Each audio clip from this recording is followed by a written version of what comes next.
to the Women on Farms webinar on integrated weed management. This is the third session out of a group of 4 sessions we have been running with support from Glenelg, Hopkins, Catchment Management Authority and the Australian Landcare program. I'm Michelle McClure. I work for Southern Farming Systems. I am their local branch coordinator for Southwest Victoria. So just some information about Southern Farming Systems. Southern Farming Systems is a farmer group that has been in operation for over 25 years. We're based in the high rainfall zone of Victoria and Tasmania.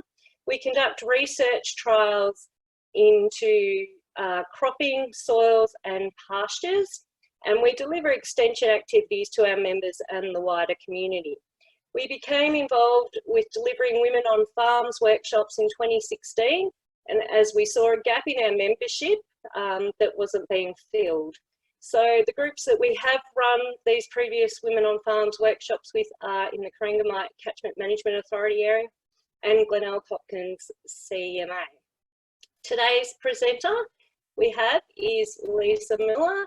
Lisa is Southern Farming Systems Project Coordinator. Lisa joined SFS 6 years ago after working for 20 years in the pasture and agronomy field with the Department of Primary Industries. Lisa is also the Victorian Coordinator for Meat Livestock Australia and also looks after our soil acidity projects with SFS. She's a wealth of knowledge. So I'm going to hand over to Lisa and we will get on with it. Here we go. We're away.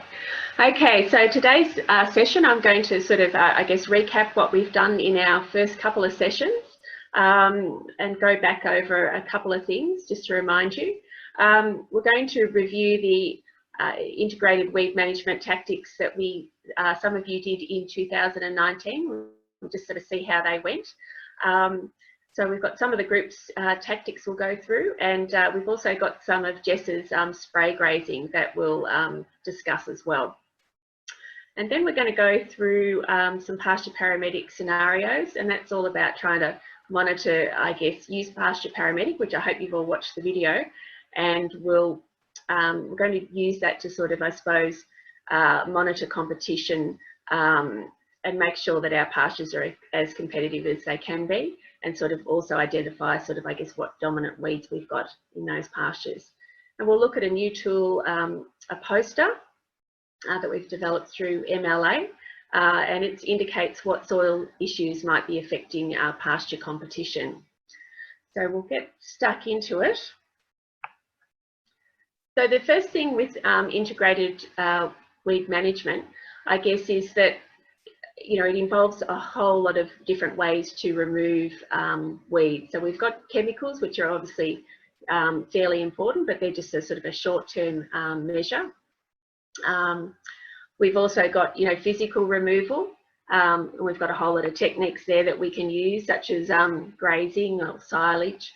I guess one of the most important points about integrated weed management is the cultural methods, which really means having competitive species there. So increasing competition, trying to work out why the weed's there in the first place, and trying to, I guess, outcompete it. So we look at all the sort of different tactics of fertility, grazing management, sowing times, fodder crops, to try and, I guess, outcompete those weed species. So that's probably one of the most critical components. Biological control, well, we don't really have a lot of biological control weapons for a lot of our common weeds. So we're going to, I suppose we rely a fair bit on chemical and physical, but we need to get much better at making those pastures as competitive as possible. So just sort of recapping from the first couple of sessions, we talked about strategies and tactics and how we use them in integrated weed management. So what is a strategy? It's really the overall plan that we want to implement. It's the big picture, the destination that we want to get to. So, for example, it might be, a strategy might be reducing barley grass to less than 20% in all our sown pastures. So that's an example. So the tactics, they're more the specific actions to get you to achieve your strategy. So what we do, we use that analogy of the table where we've got a whole lot of tactics on the table. We weigh them up. We try and work out ones we want to combine for our farming system, and use those tactics to try and, I guess, achieve the strategy that we're aiming for. So we've talked a lot about tactics in the first couple of sessions, and we'll be going over some of those again today. And I guess just with our tactics, the other thing that we sort of need to be aware of is to be flexible and opportunistic, remaining responsive with our integrated weed management plans, because there's always changing seasons. Things are always happening a bit differently. Over here, we've had a really early autumn break, so we've got a lot more feed on offer than what we'd normally have, and that sort of allows potentially us to do more weed control using more sort of winter cleaning techniques, which we know normally sort of reduce some of the feed on offer, but this year, because we've got a bit of feed up our hands, it's an opportunity to do that. So they're the type of things that we need to be aware of, you know, that we can't just have a recipe for every year. Things will be different and changing. So one of the other things that we looked at was an integrated weed planning tool, and it was at our last session we sort of talked about getting you to potentially have a think about what sort of weeds you have and where you have them, and thinking about starting to come up with some sort of strategies and tactics as to how we might deal with them. So the type of things that we had was trying to identify what weeds we had to exploit, what weaknesses we had in our weeds to exploit, what they might be, possible strategies to employ to remove those, to target those weeds, and then sort of different sort of tactics we could combine. We're usually trying to use a combination of tactics, not just one, because we're looking for long-term control. Then when we might do them, what might be some of those critical considerations if we do try and implement some of those tactics. You know, are we going to take out a whole lot of our winter feed? Are we going to remove some of our desirables? Are we going to create worse issues if we do these tactics? So trying to sort of think about those possible issues as well. So they were just some examples that we had, and obviously we tried to get you to have a go at creating some of your own plans, and a few of us have given you some of your plans, which I'm going to talk about today, so I appreciate that. So Fiona managed to give us some tactics. So hello, Fiona.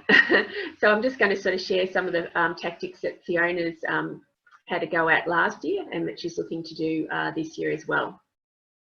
So Fiona, they've purchased a new block of land which had a poor fertiliser history, and they've got an issue with silvergrass in it.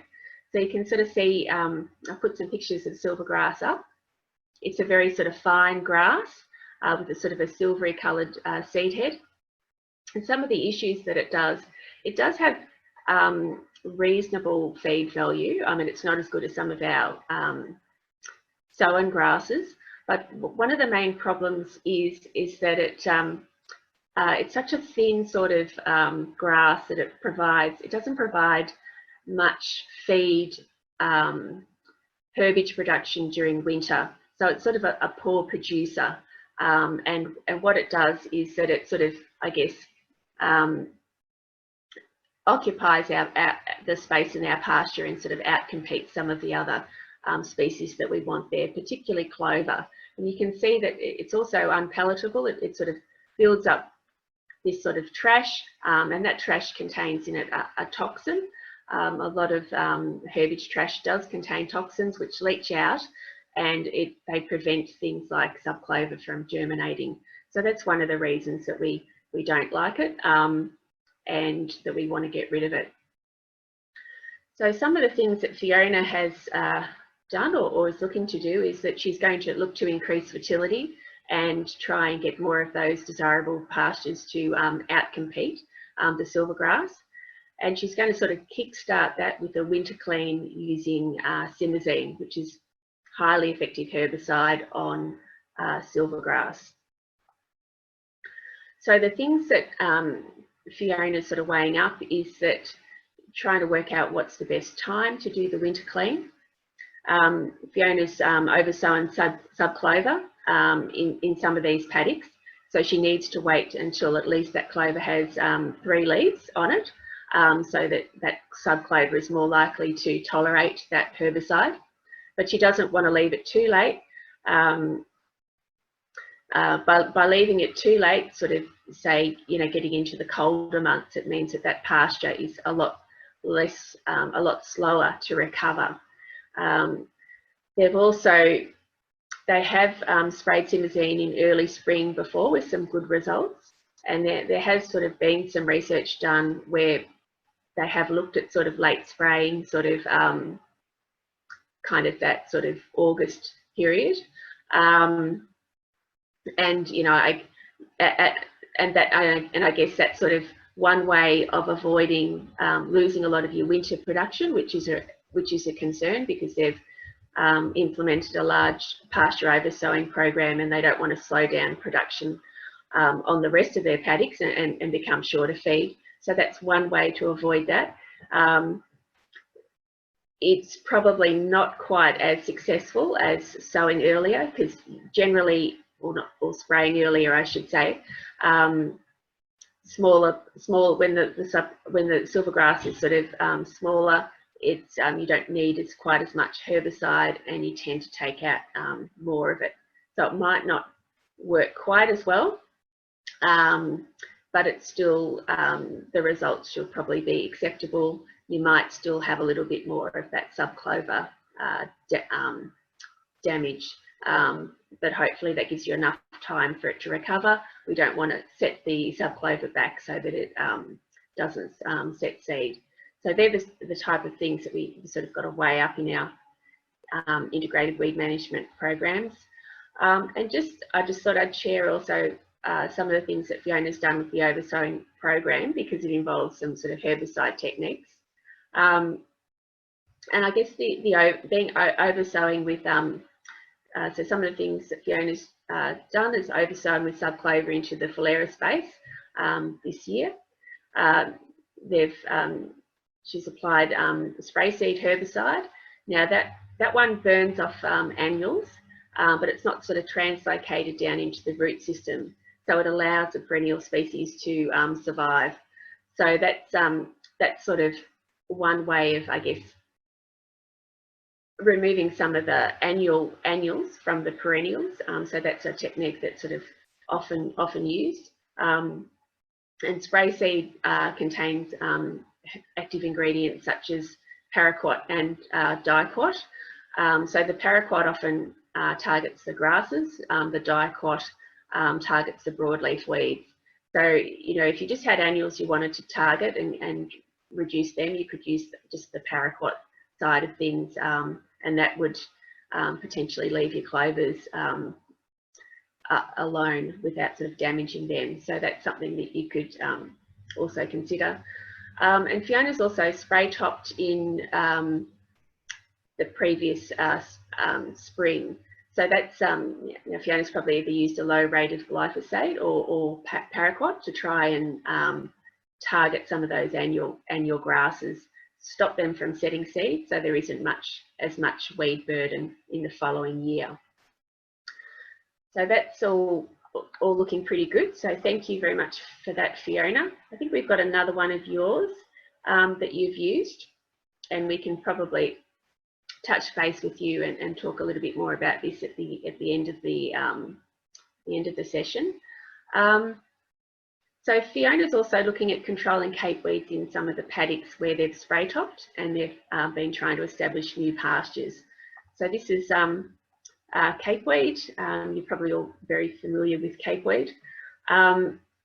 So they sprayed, obviously spray topped last year, and they've sprayed with spray seed. And then they've come in and they've oversown some paddocks using perennial ryegrass and subclover. But what has happened is that because they've removed all the competition, the ground's pretty bare. The capeweed, I guess they've removed some of the capeweed, but some of the more capeweed has been germinating, and it's been establishing itself on the bare ground, and that's something that encourages capeweed, is bare ground.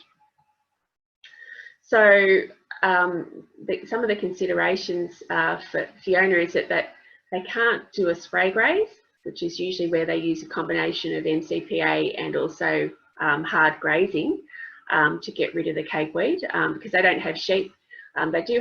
They obviously must have cattle, but it's probably not quite as effective as sheep. So they're sort of thinking about what else that they may use, and they've decided to use Tigrex, which is a selective herbicide.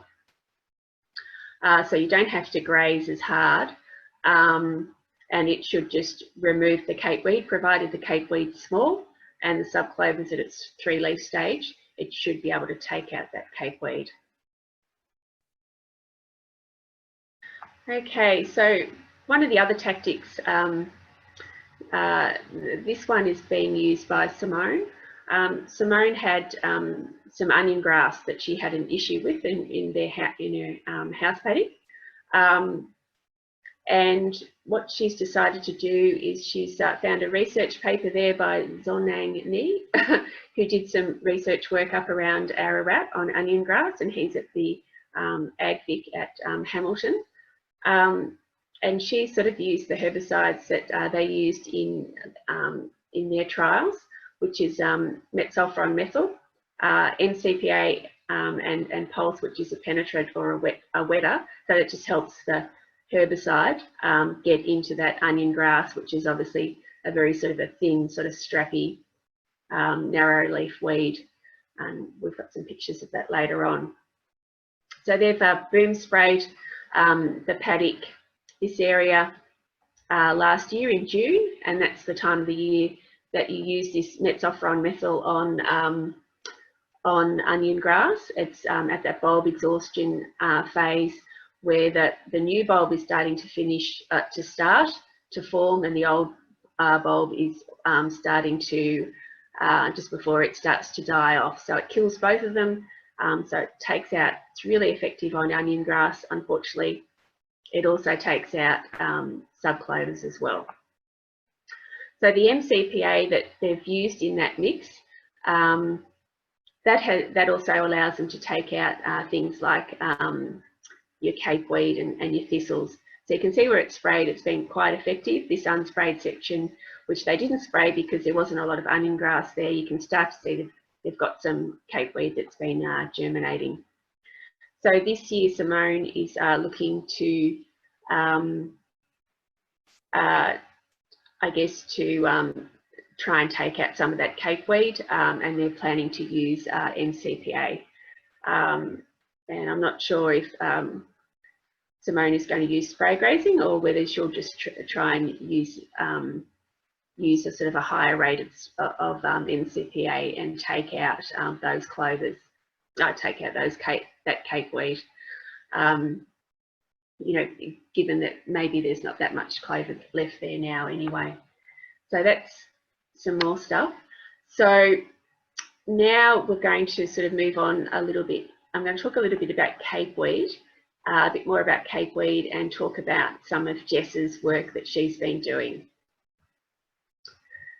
So some of the things that we're sort of creating for MLA are these weed wheels of fortune.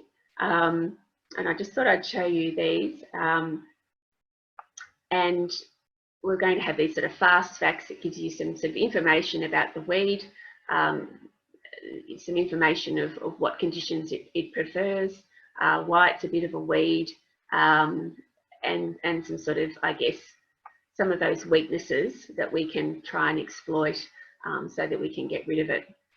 Now, what I guess I was interested in showing you here is just this cycle of capeweed being an annual weed. It's got to be able to set seed, and then that seed's got to germinate. It'll flower, set seed again, and the cycle just continues. What I found really fascinating with capeweed is that it's got this sort of very woolly, I guess cotton wool almost, that it sort of forms around its seeds. And you can see it here. And one of the things that it does is that it traps in moisture around those seeds, and that helps it survive false breaks. So it's a very clever weed. It's also a very fast germinator, and I'll show you some photos of that, where the capeweed's up and away and the clovers are only just tiny little cotyledons. So what's amazing about capeweed, and we'll see some pictures of Jess's, that it just, so it's small, it can be quite small, and then a month later it's really quite large. So the other thing about capeweed, Jess has been taking a whole lot of feed tests on a whole number of different weeds, just so we can work out which ones have got good feed value and which ones haven't. And capeweed has got, in terms of energy content, it's as good as any of our sown grasses and clovers that we sow. It's above 12 megajoules of energy per kilogram of dry matter. So really good feed. It has got high moisture content. So if they eat a lot of it, the animals are going to get sort of scour a little bit, get the squirts. But in terms of its energy content, it's pretty good. And that allows us to use the spray grazing technique, which is, really effectively, it's a good palatable weed. So it's pretty easy to graze out in comparison to some of the other weeds that we've got. So this spray grazing tactic, I'll just run through what Jess has done. It involves the spraying component, but it also involves the grazing component, and both of them together is what makes it work. You can spray it, but if you don't graze it, what happens is that the spray allows what it does is that it causes the capeweed to increase. All the sugars come out of the roots, they go into the leaves stand up a lot more upright. Makes it more accessible for those stock to eat out.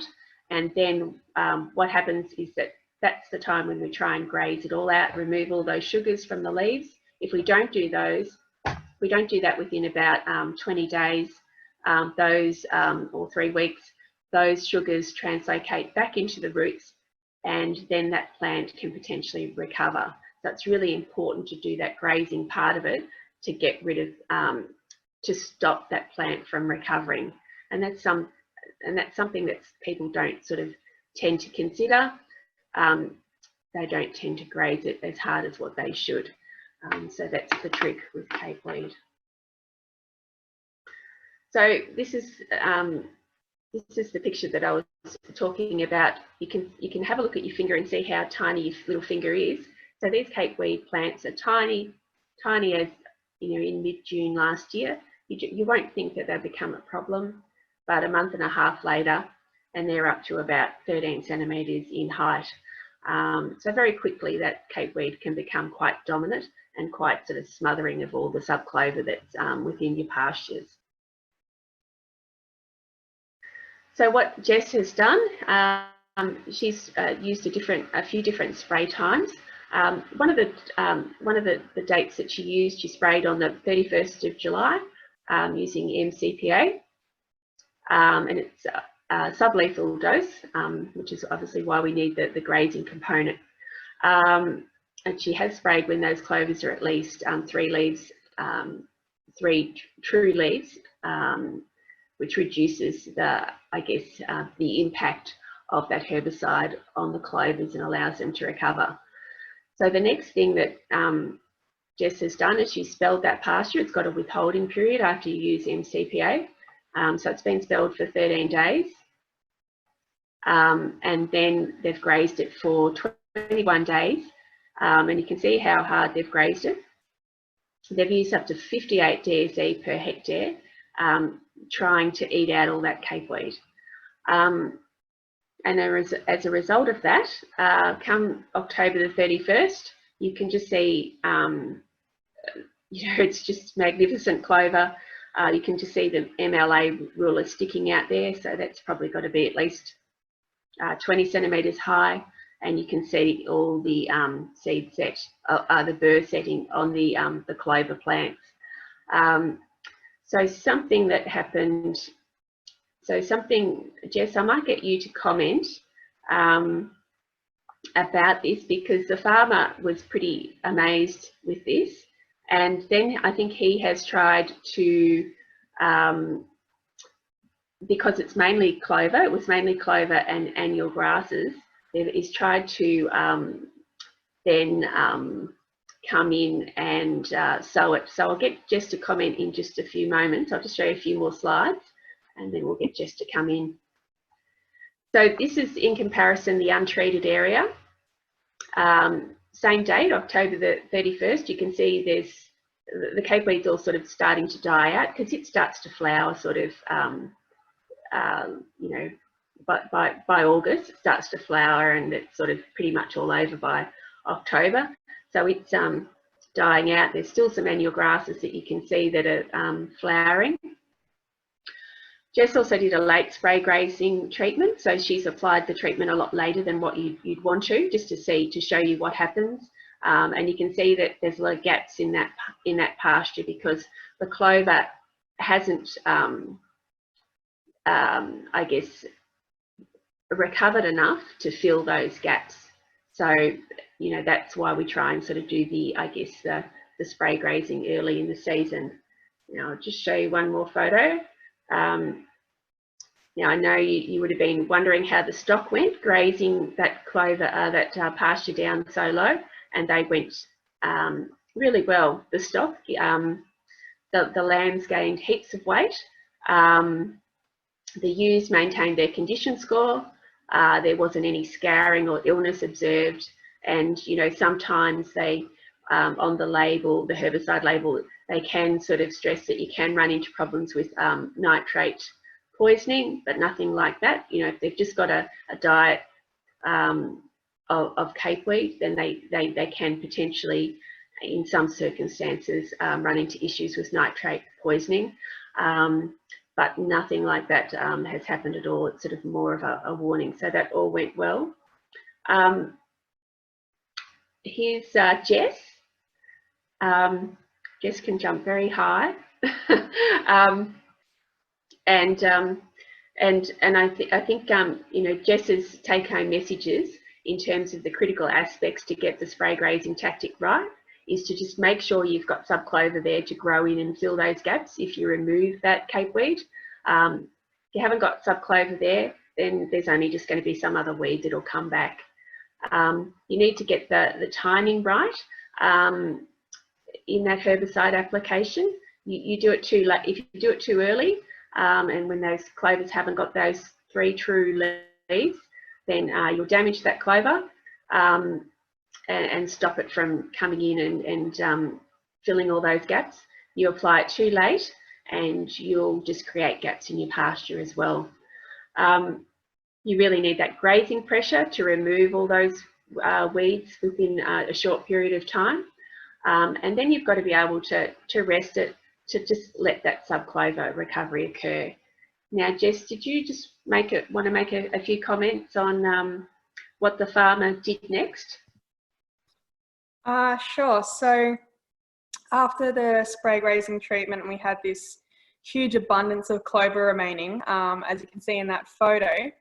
It posed a real opportunity for us because the very limited downsides to subclover is the fact that it's an annual plant, which means when we're coming into summer and the hotter months, that clover is eventually going to burn off and break down and might expose a little bit of bare ground. So we really wanted to capitalise on all that seed set that had been done, and we went to sow in a summer fodder. I think it was an 8-way mix summer fodder, but because the subclover was so vigorous, it started recovering too quickly before we sowed into the paddock. So it actually outcompeted the summer fodder, which was against some really aggressive and vigorous plants. So that's just something to be aware of.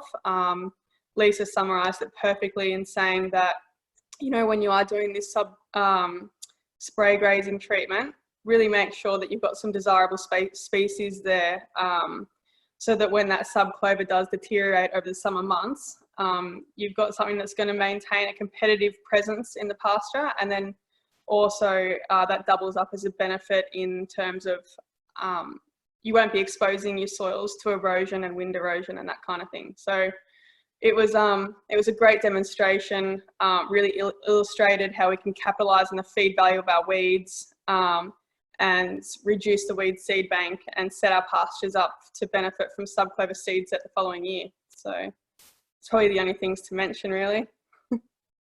Excellent, thanks Jess. Okay, so we'll move on to the next slide, and well done on that terrific demonstration. So the other thing I guess I just wanted to mention on capeweed is just, and Jess has sort of summed it up then, is to have those perennial species there for competition, because if you've just got annuals, it doesn't make for a stable pasture, it leaves too much bare ground. When you've got bare ground, you're going to get other weeds invading.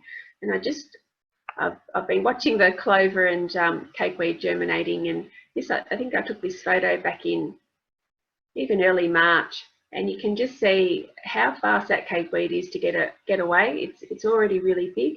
We've just got these little tiny bunny ears of the subclover cotyledons that are starting to germinate. Now there are some clovers there that are a little bit bigger, but most of the clovers were really small, and that's why I guess you know, that I suppose that's why that sort of capeweed gets that sort of competitive advantage, because it is such a fast germinator. Okay, so the next thing that we're going to look at is a little bit about Pasture Paramedic, because why we want to look at that is that it can help you with your integrated weed management, because it allows us to assess if that pasture that you've got is going to be super competitive or not. And that's what we need it to be able to keep out those weed species. So some of you might not be familiar with Pasture Paramedic, and I hope that you've watched the video, but it's a rapid assessment tool, which you can see Jess using here. It's used to assess the condition of that pasture, and then it helps guide you as to how best to manage that pasture. So we've spoken a little bit about that.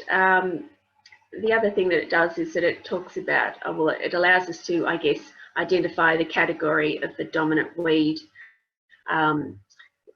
that is within those pastures, and we can sort of then know if it's got any, it helps us advise us whether it's got any feed value or not, and I'll talk a little bit more about that.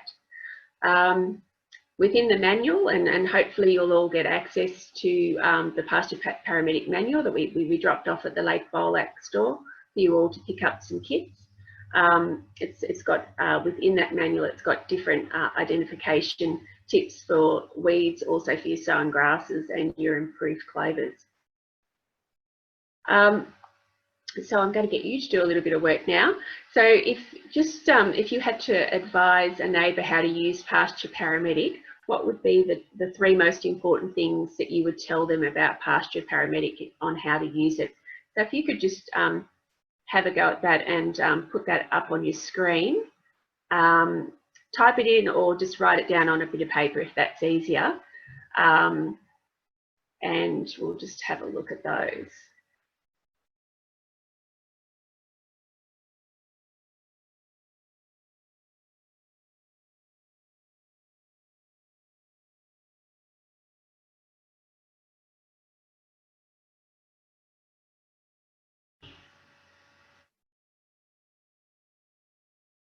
Okay, so nobody's writing up anything that I can see. That's okay. Hopefully you've written it down on a bit of paper. So we'll just, these were the things I suppose that I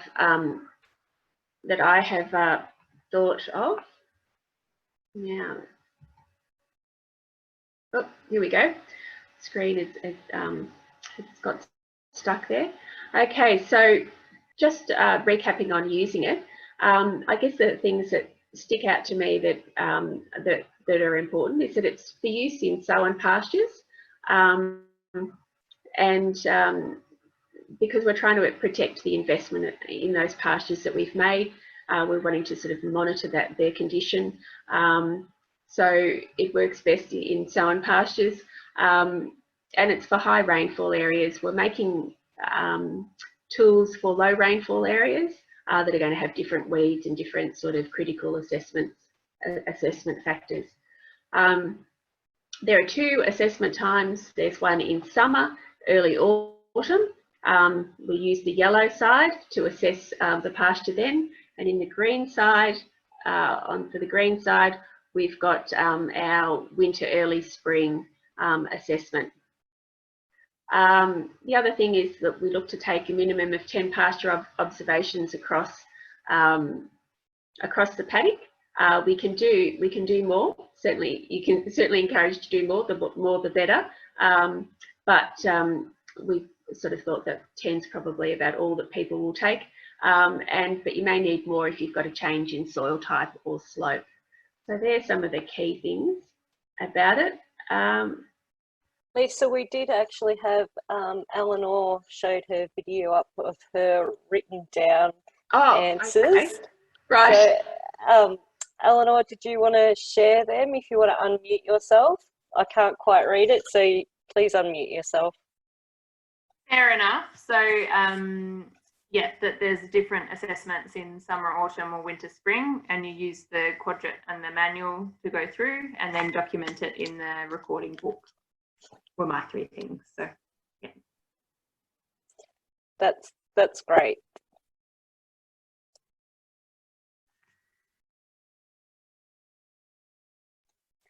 Lost Lisa there for a minute. If she can unmute herself again. Okay, you're back. Okay, thank you. Thanks, Eleanor. Very good. Yep. So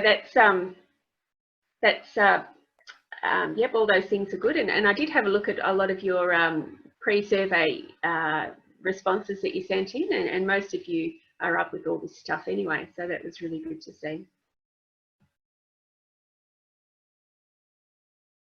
Okay, just something I'd show you here about the that's within the Pasture Paramedic tool. When you've got to assess your dominant weed, we've put them into different categories, and this is an assessment that's only applicable for the winter, early spring assessment. And we put them, rather than assess how much weeds are there, we've got you to assess the dominant weed. And we've put that into categories, and that's because we sort of feel that weeds have different values. Some of them are better than others. Some of them are really valuable feed, such as these category A plants, which so things like annual ryegrass, barley grass, capeweed, soft brome grass. You know, they can obviously provide some issues, which is why they're weeds in the first place. But they do add to that sort of winter feed production, and we acknowledge that not all of that most of our pastures are always going to have some weeds in them, and so some are better to have than others. Things that are in category B are things that have got some grazing value, but they're sort of less palatable, so they're not as readily eaten by animals. They could cause potential contamination problems. Then we've got these category C plants, things that are going to cause any major animal health issues. Stock will hardly graze them. They've got very little grazing value. So it's probably a little bit subjective, but that's sort of what we've done with this Pasture Paramedic tool.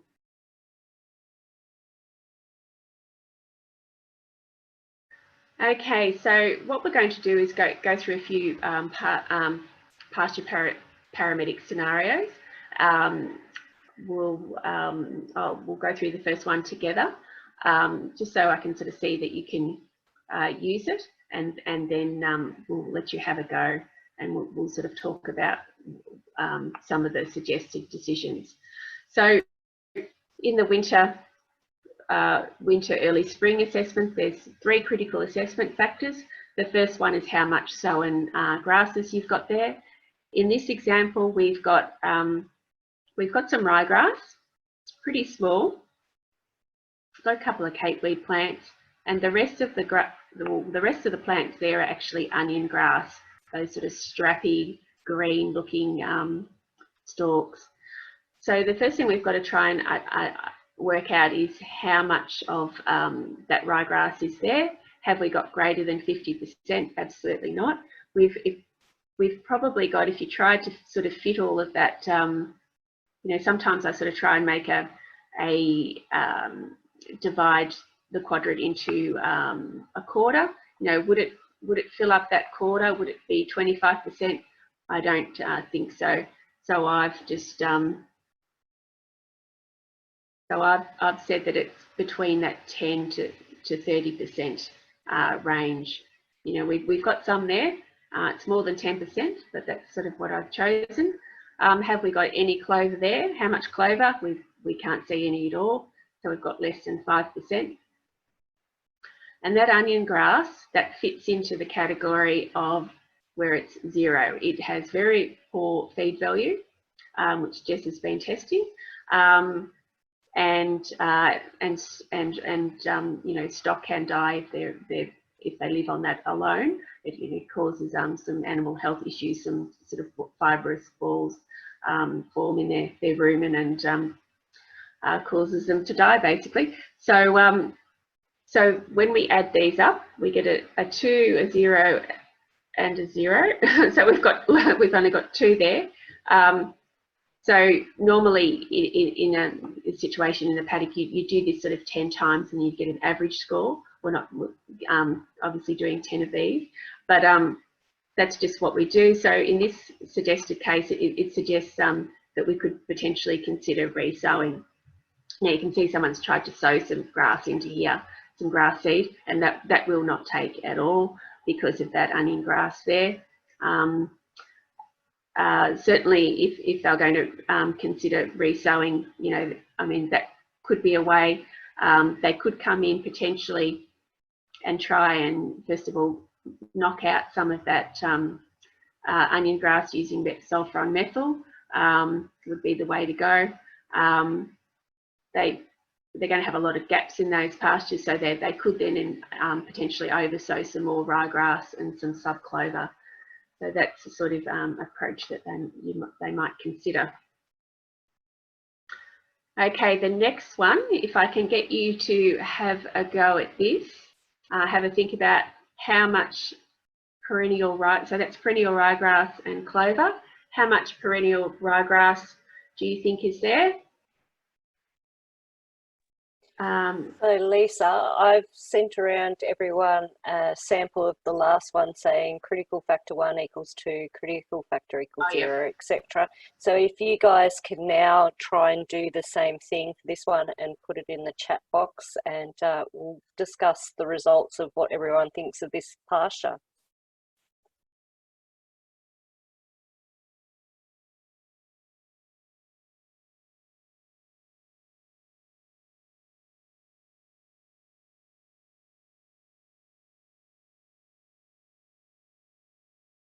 Okay, I don't think I can see any results. Can you see anything coming up, Michelle? Or oh, yep, now I can. Yep. We've got 12 from Aisha. Okay. Okay. We'll just wait till we get a couple more results and then we can work out what people need to do.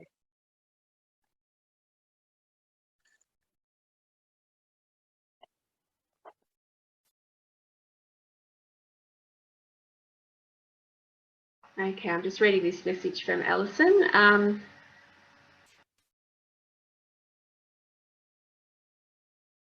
Okay, yep. Yeah, so those ryegrass plants, they were very small. And I think that's a reflection just of the fact that onion grass is, it tends to dominate or it tends to invade in very low fertility areas. So it's probably a reflection of that. That picture was taken recently, so yeah, things could, so it could improve over time.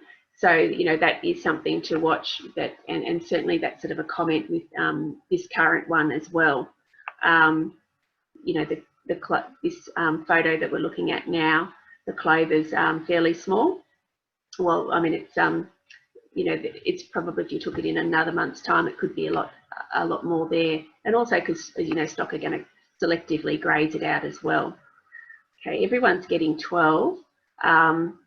So that's something, I suppose, just to, when we say consider resowing, yeah, well, I guess it is a consider. Don't actually go and resow it.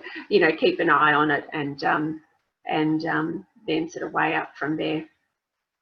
Okay, so I'll just see what I had. So most of you had 12. Okay. Oops, I've gone down one too far. Okay, yep, so I had a 5 for that. A 1, I said it's about that 20% range. I was sort of tossing up, it's sitting right on about that 20%, I thought. Could be a bit more, so it could have been a 3. We had no weeds there. So I was getting, I got about so what have I got? I've got 10. Yeah, so you guys had 12, so you've said, you've put it in this category here. I probably wasn't quite as generous, but that's sort of, but certainly, as Alison pointed out before, in a few months' time or something, that clover could get a lot bigger. So I wasn't sort of necessarily, we've got here, consider pasture manipulation, but that's probably, I'd be pretty happy with that pasture, and I wouldn't potentially treat it. I'd just look after it and continue to fertilise it. Okay, so we'll do. Lisa, I have got a question here back on the onion grass from Alison. So she's written, also, does onion grass have an allopathic, I can't say it. Yeah, allelopathic, yeah. That's the word. Oh, I'm not 100% sure. I'd have to check that up, but certainly I know from, I guess, the long-term phosphate trial, that once we start to get the levels of phosphorus up, then that onion grass tends to start to decline, and it's usually about, I think, an LSMP of about 8 that we sort of start to see the subclover component increasing and the onion grass component decreasing. So if you've got onion grass, phosphorus is always a good starting point to have a look at take a soil test and just sort of see what you've got. Okay, so we'll have a go at this one, and we'll have a look at your scores, and then we'll have just a quick chat about this one.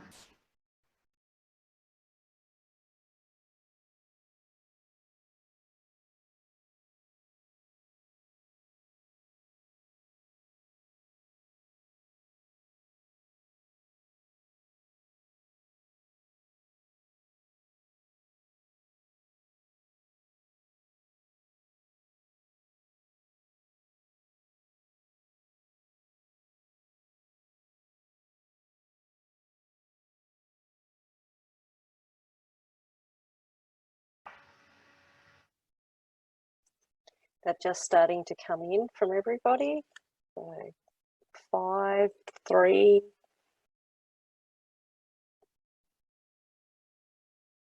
Another 5. Okay. Okay, let me see what I've got. What have I done? Okay, I've given it a 2 for the sown perennial grass. So that's yep, the ryegrass. I said it's in that 10 to 30% range. Then I've said, yep, no clover. Couldn't see any clover. Now the dominant weeds I would have assumed would be capeweed. Looking at that, so we've got a 3. So this gets a score of about 5, which is probably what you'd want to do. What you would sort of see it in that sort of manipulation. Oops. So it's, yeah, in that consider resowing. Again, I'd probably would I resow it? I would probably look at oversowing it with subclover. There's no subclover there for some reason. We'll talk a little bit more about the reasons why there might not be any subclover, but it's something that this pasture needs. It either needs more grass, a more improved grass, less of this cape weed. So I'd probably look at trying to sort of do something about this cape weed and try and get more clover in. It's probably getting a little bit, there's probably still a bit of opportunity. I mean, they could potentially have spray that out now, although it looks like it's getting a little bit big to be sort of, I suppose you could use a higher rate of MCPA to take that out because you've got no clovers there, or even something like a broadleaf herbicide and then potentially sow in more clover.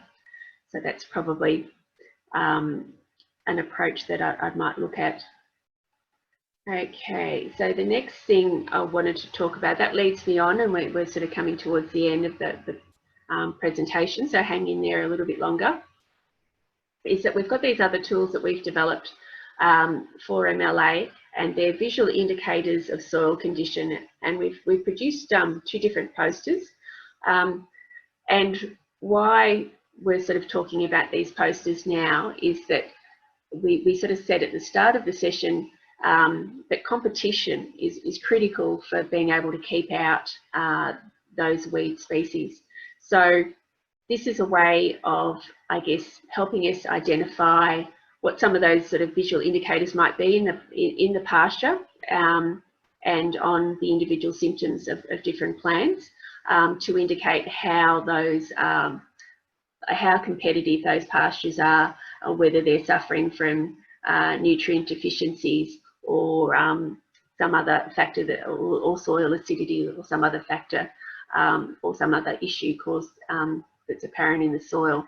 So there's 2 posters available, and we left some of those at the Lake Bolac store for you to pick up.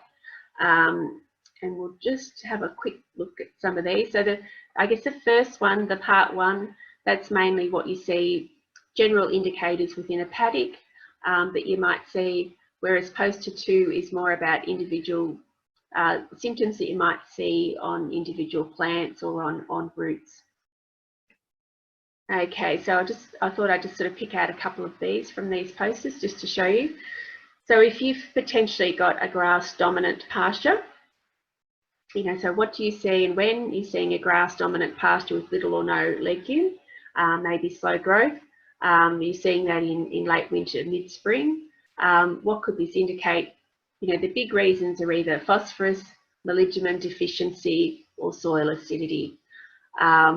It could also be that there are other reasons why you might have low clover. It could be due to inappropriate subclover management, such as leaving too much trash over there during the over summer, so that hard seed doesn't break down, and so that then that seed doesn't germinate. So that's what we call this litter test, is testing how much trash you've got there. So what test can you do to confirm whether it's a soil acidity or phosphorus? These are sort of we take a soil test, or whether it's litter, then we can do a litter test. So that's what these sort of posters, I suppose, are trying to help you do, is to try and, I guess, diagnose why your pastures may not be as competitive as they could be. This is just, I guess, a visual indicator of subclover when you're getting small and stunted or really dark green leaves. So that's, I think, that might be a 20-cent piece. So the clover leaves are very, very small, and that's a reflection of generally a phosphorus deficiency. And how you confirm that is that you could do a soil test or put in a test strip of phosphorus fertiliser. So hopefully you've picked up your posters. They're quite large, but hopefully you'll find a spot to put them up, and that they'll be a good reference point so that you can sort of use them, I suppose, and when you head out in the paddock, you'll start to get your eye in and you'll start to notice a few different things. The other things within the posters that we've got, and this is on poster 2 or part 2, we have some of the high fertility indicator weed species, such as capeweed, barleygrass, thistles, marshmallow. Also got the low fertility weeds there. Things like we spoke a little bit about onion grass, silvergrass is one of those. Sorrel, that also indicates soil acidity as well. It's quite difficult. It's sort of, I suppose, it's easier to control the low fertility weeds because, you know, if we start to increase the fertility, then we're going to encourage our desirables to potentially outcompete them. It's more difficult when we've got things like barleygrass that love fertility and they love all the same conditions that our sown grasses and subclover likes as well. So in our improved pasture species, you know, we are tending to see more of these sort of high fertility weeds getting into them because they like the conditions that we're creating. So it's good to be able to, I guess, identify, you know, which ones are high fertility, which ones are low fertility, and then potentially we can, I guess, find the right management to try and control them. Okay, and just so now I've pretty much finished up, so we've just got some, I'm happy to take any questions. You can either ask me now or email me or phone me up at some stage. I had a question from at the last session, someone presented me with a weed which I couldn't identify there on the spot, but it was crested dog's tail. You can sort of see it's got a bit of a flat spot along the back of it. Yeah, so happy, you know, if you've got questions or you want weeds identified, just send them to me or take a photo and we'll do that, and then we can wrap up.